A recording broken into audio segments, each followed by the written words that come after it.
नमस्कार दोस्तों, सभी का हार्दिक स्वागत है कोचिंग वाले पे। मैं दीपेंद्र सिंह राठौड़ आपके लिए लाया हूँ एक नया टॉपिक, और वो टॉपिक है लद्दाख में बनने वाला भारत का पहला डार्क स्काई रिजर्व। ठीक है जी, याद रखना, भारत के अंदर पहला डार्क स्काई रिजर्व जो है वो बनेगा लद्दाख में।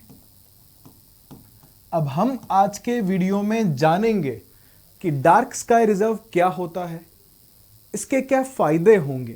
ठीक है, क्या भारत को कुछ अलग से स्पेशल फायदा है कि हमने इसको डार्क स्काई रिजर्व बना दिया है।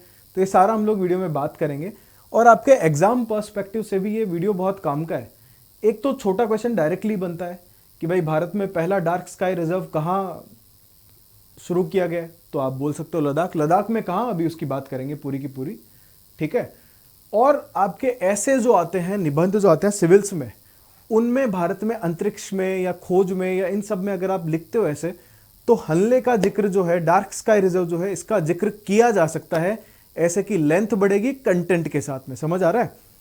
तो समझते हैं डार्क स्काई रिजर्व जो है वो होता क्या है, उसके ऊपर हम चलते हैं।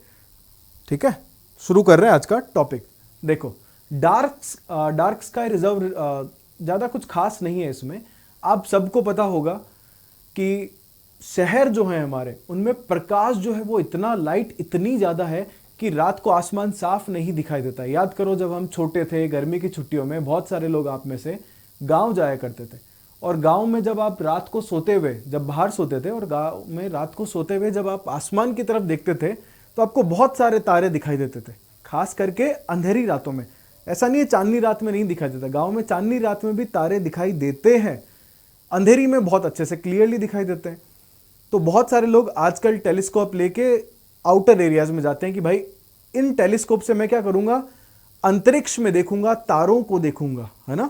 करते हैं बहुत सारे लोग, चांद को निहारते हैं बैठ के, घंटों ऐसा करते रहते हैं। तो भारत में पहला डार्क स्काई रिजर्व इसी के लिए शुरू हुआ है। डार्क स्काई रिजर्व किसे कहेंगे? डार्क स्काई रिजर्व, देखो रिजर्व का मतलब सिंपल सा है, किसी एक एरिया को आपने रिजर्व कर दिया, आरक्षित कर दिया। किस लिए? कि ये एरिया सिर्फ स्काई को देखने के लिए है, आसमान को देखने के लिए है। उसके लिए क्या करना होगा? लाइट को रोकना होगा। तो जैसे ही किसी एरिया को डार्क स्काई रिजर्व घोषित किया जाता है, उस एरिया के आसपास में जितने भी लोग रहते हैं उनको कुछ नियमों को मानना जरूरी हो जाता है। वो नियम होते हैं खास करके प्रकाश को लेके, सिर्फ प्रकाश के पोल्यूशन को लेके होते हैं कि भाई आपको लाइट जो उसको मिनिमम करके रखना है।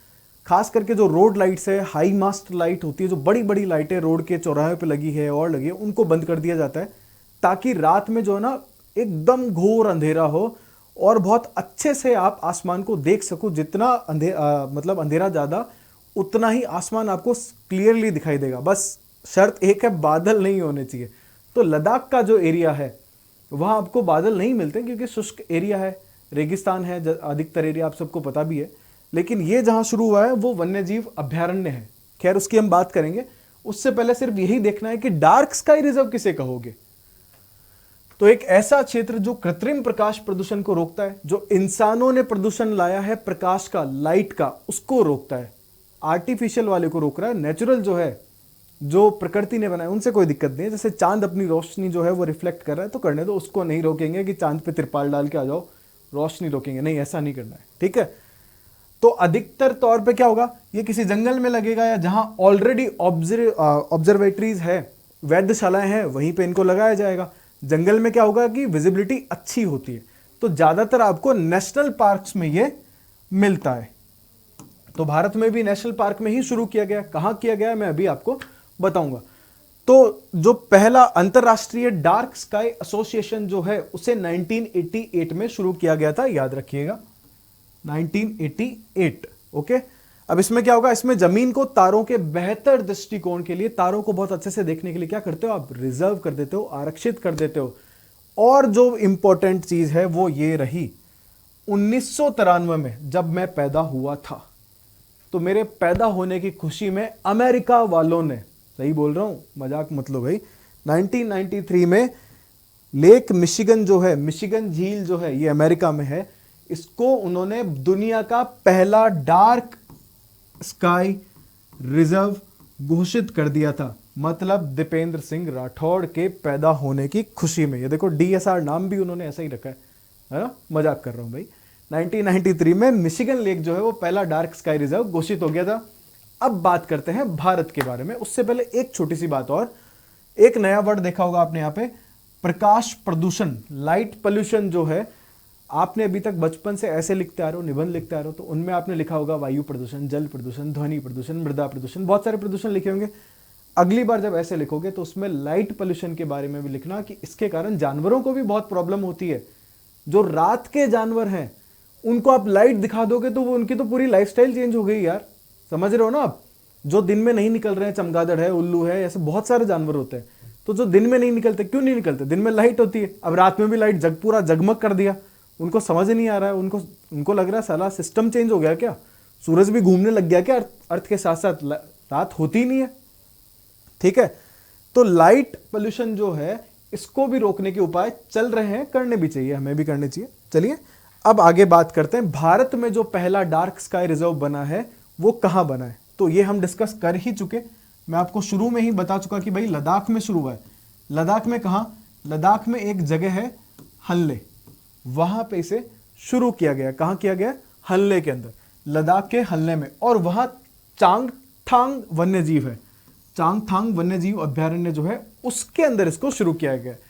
अभी बताया था जंगल के एरियाज में सबसे बेस्ट है तारे देखने के लिए, वहीं पे हमने शुरू किया है। और लद्दाख ऑलरेडी ऑब्जर्वेटरी है, लद्दाख में आपको optical, gamma ray, infrared, telescope, ये सब के लिए हब है। बहुत सारे लोग लगे पड़े हैं लद्दाख में अंतरिक्ष के नए नए जो रहस्य है उनको जानने के लिए। तो लद्दाख वाली साइड जो है बहुत अच्छी है ऑलरेडी। अब हल्ले को हमने पहला डीएसआर बना दिया, मतलब डार्क स्काई रिजर्व, ना कि दीपेंद्र सिंह राठौड़, ये याद रखना।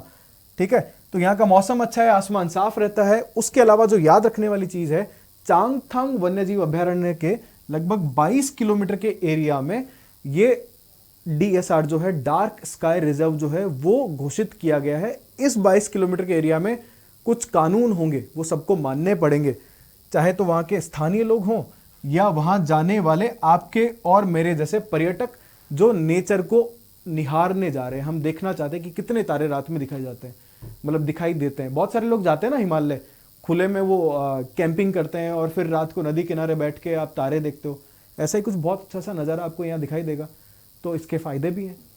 अब लद्दाख के जो लोग हैं इसके आसपास के हिलने के, क्या उनको कुछ फायदा है? तो उनको भी फायदा है, ये भी देख लेते हैं हम लोग। देखो, सबसे बड़ा फायदा तो जो डीएसआर का है वो यही है कि भारत में अभी तक खगोल विज्ञान के शोध के लिए अलग से कोई एक जगह को रिजर्व नहीं किया गया था, अब वो हो गया है। तो इतने बड़े देश में आपको बहुत सारे लोग मिलेंगे जो अंतरिक्ष की तरफ देखना चाहते थे, अब उनको एक जगह मिल गई है स्पेसिफिक। आप यहां जाओ, बहुत सारे बंदोबस्त होंगे, सरकार की तरफ से भी हेल्प मिलेगी, प्लस वहां ऑलरेडी बहुत सीनियर लोग लगे हुए हैं, तो आपको नॉलेज भी बढ़ाने के मौके मिलेंगे।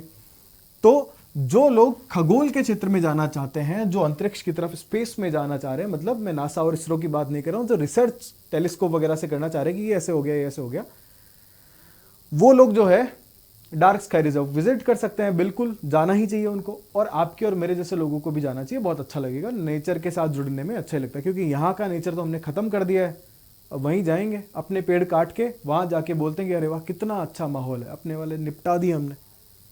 फिर खगोलीय पर्यटक जो है उनके लिए भी अच्छा है कि वो लोग जो सिर्फ इसी पर्पज से जा रहे हैं कि वहां उनको कोई रिसर्च वगैरह नहीं करना है, लेकिन उनको अच्छा लगता है ये सब चीजें। बहुत सारे लोग जाते हैं ना, हम जैसे बहुत सारे लोग जाते हैं, तो उनके कारण उनको भी एक तो बढ़ावा मिलेगा, नंबर ऑफ टूरिस्ट जो है वो बढ़ेगा। इसका डायरेक्ट फायदा किसको है? इसका डायरेक्ट फायदा मिलेगा वहां के लोकल लोगों को, क्योंकि इससे क्या होगा, उनके एम्प्लॉयमेंट में, उनके रोजगार में बढ़ोतरी होगी। भाई जब कोई टूरिस्ट जाएगा, कोई रिसर्च करने वाला जाएगा, तो वो वहां रहेगा, उसको होटल भी चाहिए, उसको खाना भी चाहिए, उसको गाड़ियां वाड़ियां भी चाहिए, उसको बहुत सारी चीजें लगेगी वहां रहने के लिए। तो इसके बदले में क्या मिलेगा? रेवेन्यू जनरेट होगा भाई, पैसा मिलेगा। प्लस एक चीज और हो रही है कि जंगल भी बच रहा है, आपने उसको ऑलरेडी रिजर्व घोषित कर दिया, और जो जानवर हैं, जंगली जानवर, खास करके वो जानवर जो रात में निकलते हैं उनके लिए कितना फायदा है। ये 22 किलोमीटर का एरिया उनके लिए हेवन होगा कि यहाँ कोई प्रॉब्लम नहीं होती है हमें। एकदम भारत सरकार ने मजे कर दिए हमारे लिए, यहाँ कोई लाइट की कोई दिक्कत नहीं है हमें। वो रात को जय बोलेंगे, जय हो मोदी जी की। समझ में आ रहा है आपको? चलो, तो ये सब था आज के वीडियो में लद्दाख में शुरू होने वाले भारत के पहले डार्क स्काई रिजर्व के बारे में। अगर आपको वीडियो पसंद आता है तो लाइक करना है और अपने दोस्तों तक शेयर भी करना है और उनको बोलना है कि वीडियो भाई देखा करो और शेयर किया करो जितना मैक्सिमम हो सकता है। जल्दी मिलेंगे अगले वीडियो के साथ में, और अगला वीडियो बहुत अच्छा होने वाला है, मज़ेदार है, आपको कुछ पता चलेगा उसके बारे में। और मैं बता ही देता हूँ आपको अगला वीडियो किसके बारे में है। कल है 21 जून, और 21 जून को दिन में 12:28 पे आपकी जो परछाई है वो गायब हो जाएगी, कुछ टाइम के लिए आपको नहीं दिखाई देगी।